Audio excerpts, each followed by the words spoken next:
வீடியோவை தொடர்ந்து பார்க்குறதுக்கு முன்னால் கீழே உள்ள சப்ஸ்கிரைப் பெல் பட்டனை கிளிக் பண்ணுங்கள். அப்போ தான் தொடர்ந்து வரும் சிங்கப்பூர் செய்திகளை நீங்கள் பார்க்க முடியும்.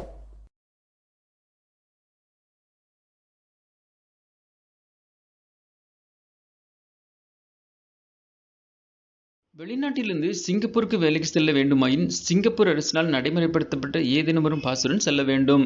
அந்த வகையில் PSA என்பது அதிகமானோர் வருகின்ற ஒரு முக்கியமான பாஸ் ஆகும். 2024 PSA பாஸ் மூலமாக சிங்கப்பூர் வருபவர்களுக்கு வேலை எப்படி இருக்கும், எவ்வளவு சம்பளம், என்னென்ன வேலைகள் வெளிநாட்டு ஊழியர்களுக்கு என்பதை பற்றி விரிவாக பார்க்கலாம்.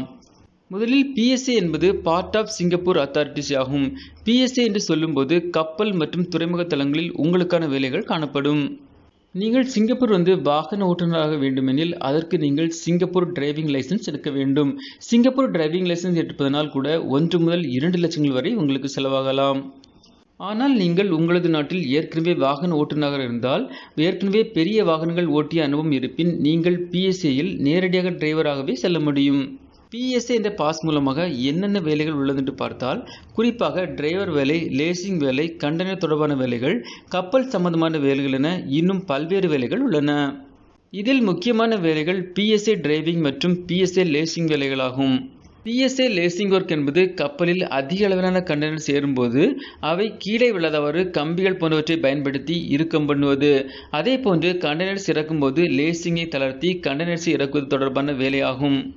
சிங்கப்பூர் PSA பாஸ் மூலமாக அதிக அளவான வேலைகள் இருப்பின் இந்த லேசிங் மற்றும் டிரைவிங் வேலைக்கு மட்டுமே அதிகமான ஆட்கள் எடுப்பார்கள். PSA பாஸ் மூலமாக வேலைக்கு வருவர்களுக்கு நல்ல சம்பளம் கிடைக்கும் என்று கூறப்படுகிறது. சிங்கப்பூரில் செலவுகள் போக மீதி 40 அல்லது 50,000 வரை வீட்டிற்கு அனுப்ப முடியும் என்றும் கூறுகின்றனர். PSA இந்த பாஸ் மூலமாக சிங்கப்பூர் வருவர்களுக்கு ஓவர் டைம் என்பது அதிகமாகவே இருக்கும். ஓவர் டைம் செய்து அதிகமாகவும் சம்பாதிக்க முடியும் என்றும் கூறுகின்றனர். PSA என்ற விசா மூலமாக ஒவ்வொரு வருடமும் சிங்கப்பூருக்கு ஆட்கள் எடுப்பதாக கூறப்படுகிறது. அதே போன்று தமிழ்நாட்டிலிருந்து நேரடியாக ஆட்கள் எடுப்பதாக கூறுகின்றனர். அத்துடன் நீங்கள் வேலைக்கு செல்லும் முன் உங்களது வேலைக்கான ட்ரைனிங்கும் கொடுக்கப்படும். PSA என்ற பாஸ் மூலமாக சிங்கப்பூரில் வேலைக்கு தமிழ்நாட்டிலிருந்து 1000 பேருக்கு ட்ரைனிங் கொடுத்தால் அதில் திறமையான 300 தொடக்கம் 400 வரை நபர்களை வேலைக்கு எடுப்பார்கள். மீதமுள்ளவர்கள் அடுத்த முறை வேலைக்கு எடுக்கும்போது முயற்சி செய்வார்கள். இது ஏஜெண்டை பொறுத்தது. உங்களிடம் வாங்கிய அட்வான்ஸை திரும்ப கொடுக்கின்றவர்களும் கொடுக்காத ஏஜென்ட்களும் கூட இருப்பதாகவும் கூறுகின்றனர். PSA என்ற பாஸ் மூலமாக சிங்கப்பூர் வருவர்களுக்கு மற்ற வேலைகளை விட சற்று கடினமாக அமையும்.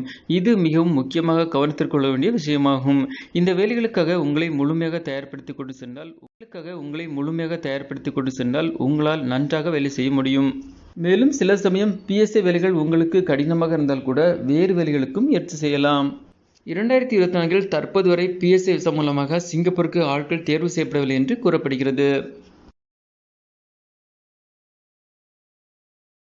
இந்த வீடியோ உங்களுக்கு பிடிச்சிருந்துச்சுன்னா லைக் பண்ணுங்க, சேனலை சப்ஸ்கிரைப் பண்ணுங்க. தேங்க்ஸ் ஃபார் வாட்சிங் ஆல் வியூவர்ஸ். தேங்க்யூ.